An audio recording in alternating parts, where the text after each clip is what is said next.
Hello guys, coding TV diploma में आप सभी का स्वागत है। तो आज की इस वीडियो में हम लोग किसी भी डिवीज़न में जो रिमाइंडर आता है या शेषफल उसे प्रिंट करेंगे। तो चलते हैं, एक प्रोग्राम बनाते हैं। Write a program to find the remainder of number.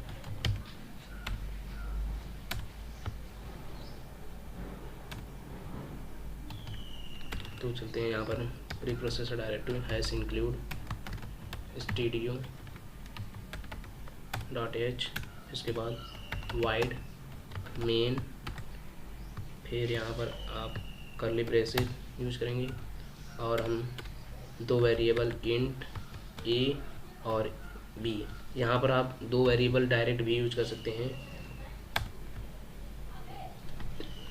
और इन पर वैल्यू स्टोर करेंगे। ए पर मान लीजिए हम 20 और बी पर 3। अब यहाँ पर रिमाइंडर निकालना है तो एक और वेरिएबल ले लेते हैं, एक यहाँ पर रिमाइंडर रेम नाम से, जो कि रिमाइंडर को स्टोर करेगा। तो यहाँ पर रेम इक्वल्स टू ए, फिर उसके बाद जो परसेंट का सिंबल होता है उसे यूज करेंगे, उसके बाद बी। तो यहाँ पर हो गया आपका रिमाइंडर का प्रोग्राम हो गया लगभग। रिमाइंडर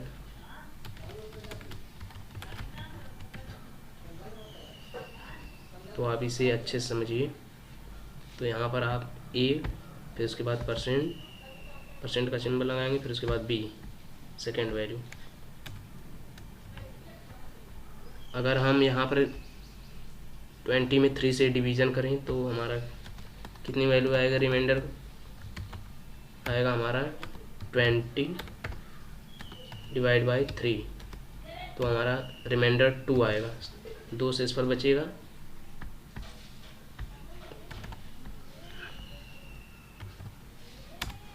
तो चलते हैं इसे प्रिंट करके देखते हैं। Printf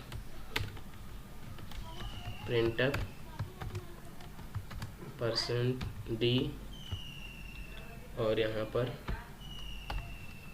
RAM.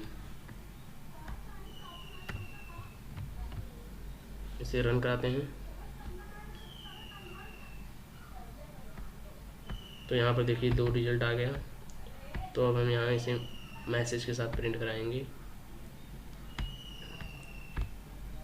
\n, अगर \n यूज करते हैं तो आपका जो रिजल्ट होगा आपको अच्छे से शो होगा, जो आपकी रीडेबिलिटी को भी बढ़ाएगा। तो आप लोग \n का यूज अधिक से अधिक करें। प्रिंटफ, फिर यहाँ पर द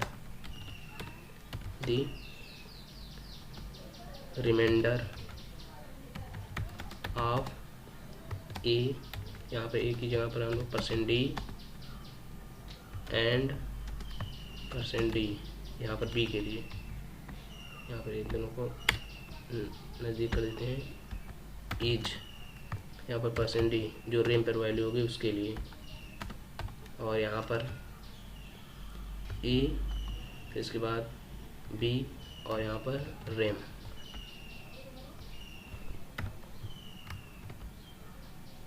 तो इसे अब रन कराते हैं।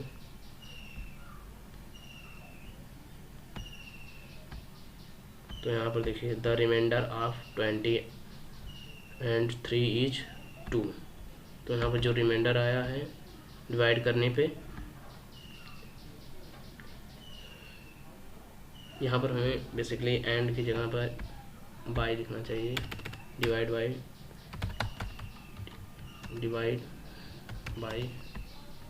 3, 20 डिवाइड बाई 3 इज 2। इसे रन कराते हैं। तो यहाँ पर आ गया the remainder of 20 divide by 3 is 2। तो आपका रिमाइंडर आ गया। तो चलते हैं, आज हम लोग किसी भी 3 सब्जेक्ट का टोटल फाइंड करेंगे और उसका एवरेज। तो बनाते हैं एक प्रोग्राम C9 सी, और यहाँ पर लिखेंगे write a program to find the total of 3 subject and average. तो यहाँ पर 3 सब्जेक्ट लेंगे और उनका मार्क और उनका एवरेज फाइंड करेंगे। तो यहाँ पर सबसे पहले जाएंगे has pre processor directive has include studio .h, इसके बाद वाइड मेन हो गया आपका, उसके बाद कर्ली ब्रेसेस लगाएंगे। और यहाँ पर हमें कितने सब्जेक्ट हैं, 3 सब्जेक्ट हैं, और क्या करना है उनका टोटल और एवरेज फाइंड करना है। तो हमें कुल मिलाकर कितने वेरिएबल, 3 तो सब्जेक्ट हो जाएंगे हमारे। मान लीजिए हम 3 सब्जेक्ट लेते हैं, इंट नाम पर लेते हैं, आप लेते हैं मैथ, इंग्लिश और हिंदी, 3 सब्जेक्ट होंगे। और एक तो टोटल के लिए हो जाएगा वेरिएबल टोटल, और एक एवरेज के लिए AVERAGE एवरेज, एक एवरेज के लिए हो जाएगा। तो यहाँ पर हमने 5 वेरिएबल लिए और उन पे वैल्यू को स्टोर किया।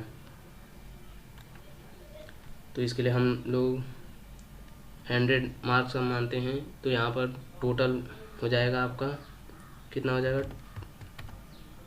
टोटल आपका हो जाएगा 100 मैथ का और 100 इंग्लिश का, फिर 100 हिंदी का, और आपका हो जाएगा मैथ का मान लीजिए 70 नंबर मिले हमें, और फिर उसके बाद इंग्लिश में हमें 85 नंबर, और हिंदी में आपको 90 नंबर मिले। तो यहाँ पर हमें फुल मार्क्स और 10 मार्क लिखना चाहिए, टोटल मार्क। तो यहाँ पर ऑफ 10 मार्क लिखना चाहिए, ऑफ 10। तो यहाँ पर हमारे जो ऑफ 10 मार्क हैं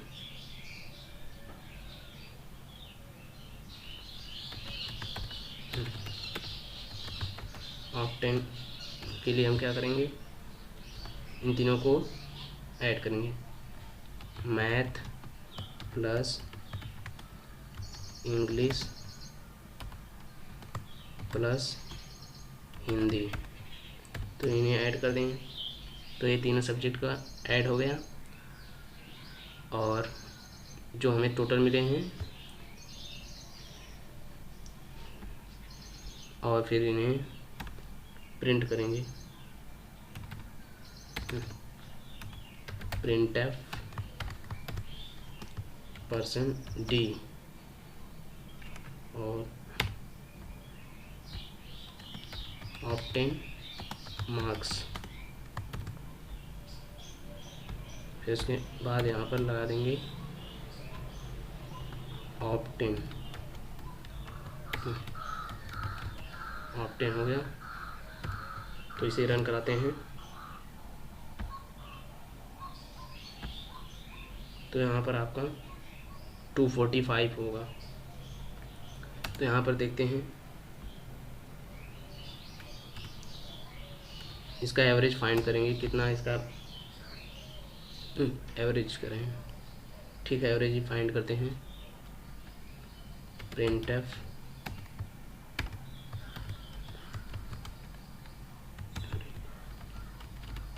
एवरेज, यहाँ पर %d, और यहाँ पर एवरेज के लिए हम लोग जो एवरेज नाम का वेरिएबल बनाए थे उस पर एवरेज पे स्टोर कर लेते हैं।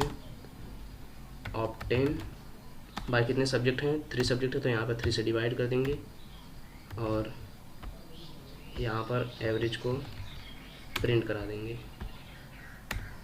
यहाँ पर बैकस्लैश लगा लेते हैं, यहाँ पर भी एक बैकस्लैश लगा लेते हैं।